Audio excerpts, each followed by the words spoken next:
Ya, melanjutkan kisah tentang Zaid bin Harisah, di mana kemudian Zaid ini dibeli oleh Khadijah binti Khuwailid dan kemudian menjadi salah satu anggota keluarga beliau. Dan ketika Rasulullah menikah dengan Khadijah, Khadijah menghibahkan Zaid bin Harisah sang budak ini kepada Rasulullah. Sampai beberapa lama beliau tinggal bersama dengan Rasulullah, hidup bersama dengan Rasulullah sebagai budak.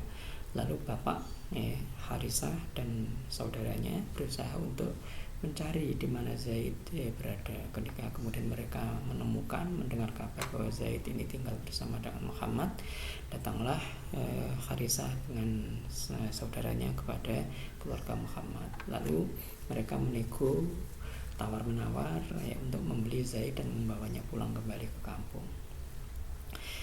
Rasulullah mengatakan kepada sang keluarga, saya beri kesempatan kepada Zaid untuk memilih. Biarkan Zaid memilih. Kalau Zaid memilih tetap bersama dengan saya, dia tetap tinggal di sini. Kalau Zaid memilih pulang bersama dengan keluarganya, maka Zaid dapat dibawa pulang tanpa dibayar, gratis. Kemudian Zaid diberi pilihan dan Zaid mengatakan, aku lebih memilih tinggal bersama dengan Muhammad. Sang bapak Harisah terkejut sekaligus kecewa, demikian juga saudaranya yang jauh-jauh datang dari kampung untuk membeli Zaid dan membawanya kembali pulang. Mereka terperanjat dan mengatakan, Zaid, kenapa kamu memilih budak? Zaid mengatakan, aku tetap memilih Muhammad sebagai orang yang mengasuh aku. Kemudian Muhammad, Rasulullah belum menjadi nabi saat itu, mengatakan kepada keluarga, kalau demikian Zaid aku angkat menjadi anak dan aku adalah ayahnya. Dia mewarisi aku dan aku mewarisi dia. Kemudian Zaid ini menjadi bagian dari keluarga Rasulullah. Mendengar seperti ini, Harisah dan saudaranya senang, lalu mereka pulang. Zaid dikenal dengan Zaid bin Muhammad. Demikian ketika Islam lahir, Islam datang, kemudian Zaid segera masuk Islam dan menjadi muslim sejak dini, sejak mula-mula. Kemudian pada masa periode Makkah, dia tetap namanya Zaid bin Muhammad. Pada periode Madinah, ketika kaum muslimin hijrah ke Madinah, dia juga tetap dipanggil Zaid bin Muhammad. Lalu pada setelah selesai perang Ahzab atau perang Khandaq, kemudian Rasulullah diperintahkan oleh Allah dalam Al-Quran surat Al-Ahzab untuk memanggil semua anak-anak itu kepada bapak asli mereka, bapak kandung mereka. Ud'uhum li'abaihim, panggillah mereka kepada bapak-bapaknya. Saat itu anak angkat dibatalkan dalam Islam dan dinyatakan haram untuk dilakukan.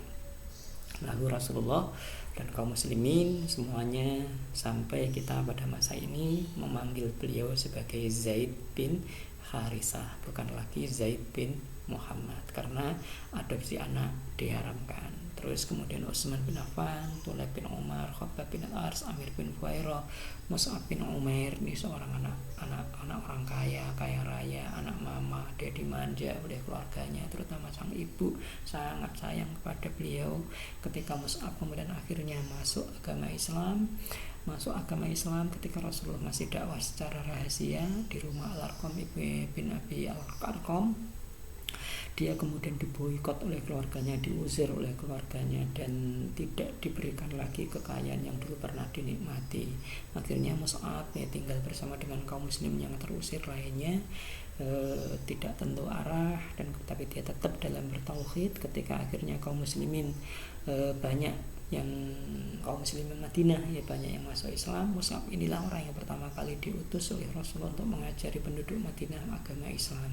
Dan Mus'ab inilah orang pertama kali yang mendirikan sholat Jumat bersama dengan kaum muslimin di Madinah. Ketika pada perang Uhud akhirnya beliau meninggal dalam keadaan tidak memiliki pakaian yang cukup.